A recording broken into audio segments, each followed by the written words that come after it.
آپ کو بچایا اس نے۔ بہرحال آپ اختلاف کر سکتے ہیں کہ حضرت عمر کو اس عذر کو قبول نہیں کرنا چاہیے تھا، لیکن بہرحال ان کی اپنی مروت اور شرافت تھی کہ اپنے وعدے کا پاس کیا۔ اس کی سازش سے ابو لولو فیروز اس نے حضرت عمر کو شہید کیا۔ یہ گویا کہ دوسری کاؤنٹر ریولوشنری موومنٹ تھی۔ انہوں نے یہ سمجھا تھا کہ یہ ساری چکی جو چل رہی ہے، جیسے چکی کی ایک کلی ہوتی ہے، وہ کلی جگہ سے ہٹ جائے تو چکی کیسے چلے گی؟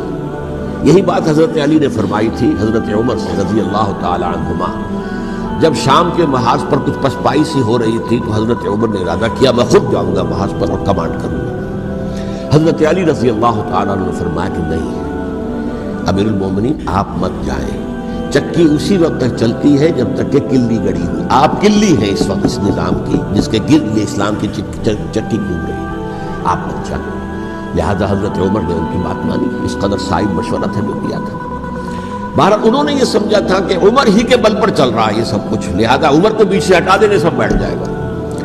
لیکن ظاہر بات ہے کہ محمد رسول اللہ کی بنائی ہوئی عمارت صلی اللہ علیہ وسلم اتنی کمزور نہیں تھی۔ اس کے بعد حضرت عمر کے انتقال کے بعد حضرت عثمان کا انتخاب ہوا، اور حضرت عثمان کے بھی 10 سال پہلے جو ہے وہ بالکل حضرت عمر کی جو دور خلافت ہے اس کے بالکل مشابہ ہے، مماثلی۔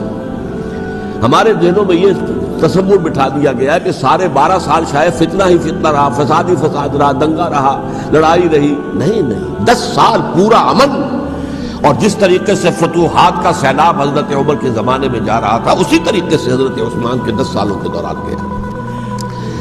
آخری 2 سالوں میں ایک فتنہ اٹھا ہے، یہ فتنہ کیا ہے اس کو سمجھ لیجیے۔ مذاہب کی جو 3 سے کنفرنٹیشن ہوئی تھی، ایک تو یہ کہ مملکتوں میں سے مملکت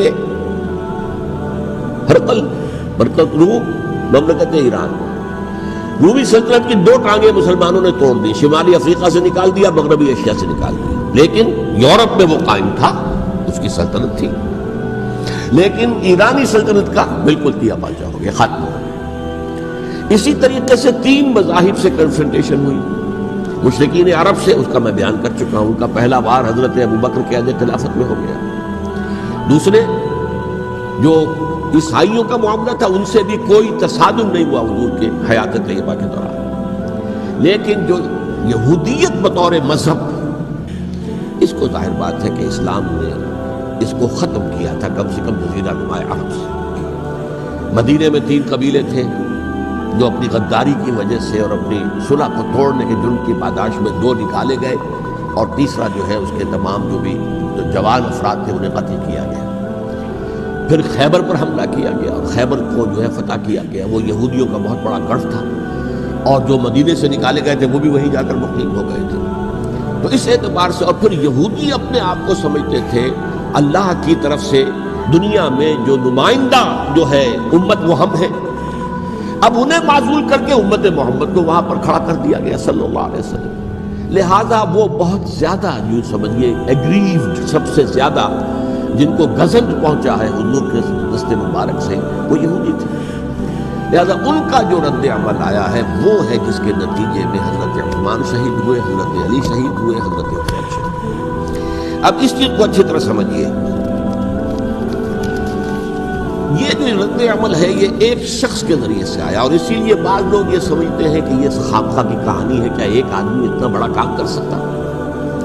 عبداللہ ابن سبا ایک یہودی جو اسلام کا لبادہ اوڑھ کر حضرت عثمان کے عہد خلافت میں مدینے میں آ گیا، ٹھیک، اس کے بارے میں تو میں بعد میں عرض کروں گا، لیکن ایک شخص کیا کچھ کر سکتا ہے اس کی مثال بس آپ دے دوں آپ کو۔ پہلے حضرت مسیح علیہ السلام کے پورے دین کو ایک شخص نے ختم کر دیا، سینٹ پال جسے دنیا جانتی ہے جس کے نام سے، توحید کو تثلیث میں بدل دیا۔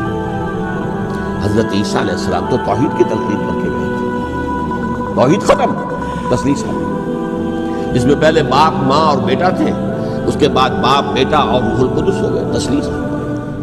نمبر 2، شریعت موسوی کو ساقط کر دیا، لہذا اب پالیزم جو ہے، کرسچینٹی نہیں رہی، وہ حضرت عیسیٰ کو کہہ کر گئے تھے کہ شریعت موسوی تم پر لاگو رہے گی، نافذ رہے گی، ساقط کر دیا۔ نمبر 3، اس نے عیسائیت کے دائرہ تبلیغ کو وسیع کر دیا، جنٹائلز یا گوئمز کے اندر غیر یہودیوں، حالانکہ حضرت مسیح کہہ کر گئے تھے کہ تمہیں صرف یہودیوں سے خطاب کرنا ہے، اور میں صرف اسرائیل کے گھرانے کی کھوئی ہوئی بھیڑوں کی تلاش میں آیا۔ اب آپ دیکھیے حضرت مسیح کے فوراً بعد اور حضرت مسیح کی زندگی کے دوران جب تک کہ وہ موجود تھے، وہ بدترین دشمن تھا حضرت مسیح علیہ السلام کا۔ بعد میں لبادہ اوڑھا اور یہ کہ مجھے مکاشفہ ہوا ہے، مکاشفے میں مسیح سے میری ملاقات ہوئی ہے، میں ان پر ایمان لے آیا ہوں، اور پھر اس نے اپنے زہد اور دینداری کا جو بھی فراڈ تھا اس کے نتیجے میں اپنی حیثیت بنا لی، دین مسیحی کو بالکل ختم کر دیا۔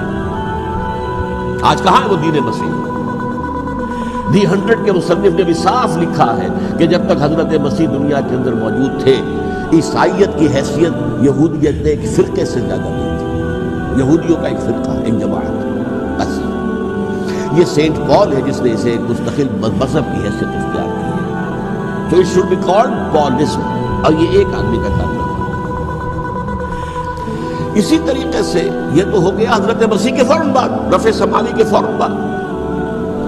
1500 برس کے بعد ایک تحریک چلی ہے یورپ کے اندر، اصلاح مذہب، اور اس کی پشت پر بھی